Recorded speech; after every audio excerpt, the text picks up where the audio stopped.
جس کام میں آپ لگے ہوئے ہیں بہت اونچا کام ہے. یہ شریمات خیرکم من تعلم القرآن وعلمہ.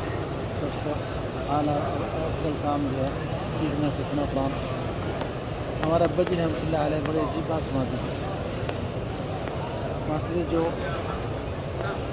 انڈیا میں یا پاکستان میں بنگلہ دیش میں کہیں بھی قرآن کی جو خدمات میں لگا ہوا ہے یا احادیثی خدمات میں لگا ہوا ہے یا مساجد کی خدمت میں لگا ہوا ہے، یہ کام بہت اونچے ہیں. ان کا جو ہے نا ظاہری طور پہ مالی لحاظ سے یہاں آنا مشکل ہے. اس کی وجہ کیا ہے؟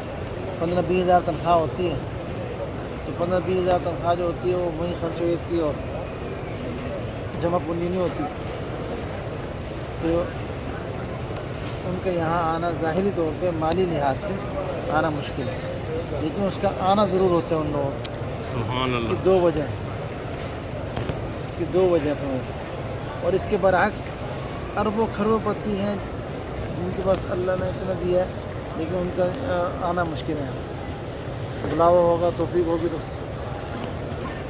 ان کی وجہ کیا فرمائی؟ ان کی وجہ فرمائی کہ 2 وجہ ہیں. ایک وجہ یہ ہے کہ اگر قرآن میں لگے ہوئے ہیں تو خیرکم من تعلم، اونچا کام اللہ کا کلام ہے، آپ صلی اللہ علیہ وسلم کو اترا ہے. حدیث میں لگے ہیں تو آپ صلی اللہ علیہ وسلم کا کلام ہے. اور اگر مساجد میں لگے ہیں وَأَنَّ الْمَسَاجِدَ لِلَّهِ، مسجد اللہ کا گھر ہے. تو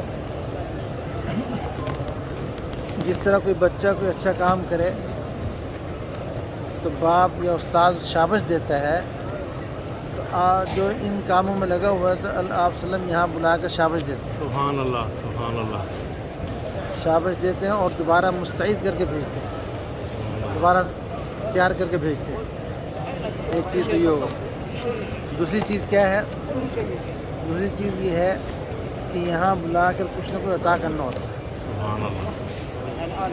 جب کسی کو یہاں بلایا ہے تو اس کو کچھ نہ کچھ عطا بھی کرنا ہوتا ہے، تو خالی ہاتھ نہیں بھیجتے. اور ہر دفعہ ہر زیارت میں نئی چیز ملتی ہے. یہ آپ حضرات کے لیے خوش قسمتی ہے. اور فرمایا کرتے تھے کہ ہم ان مبارک روحوں میں سے ہیں جن مبارک روحوں نے لبیک کہا ہوا ہے. سبحان اللہ. بعض لوگ والد صاحب سے کہتے ہیں نا کہ دعا کرتے ہیں حاضری قبول ہو جائے، تو غصہ فرماتے ہیں. کہتے ہیں قبولیت کب ہوئی تھی؟ جب حضرت ابراہیم علیہ السلام نے بیت اللہ کی تعمیر کی اور اللہ سرچ کیا اللہ اب کیا کروں، بیت اللہ آپ کے حکم میں تعمیر تو کر دی میں نے. اللہ نے فرمایا وَأَذِّن فِي النَّاسِ، سورہ حج کی آیت ہے کہ میری طرف سے لوگوں کو دعوت دو، حج کی دعوت دو، عمرے کی دعوت دو، طواف کی دعوت دو.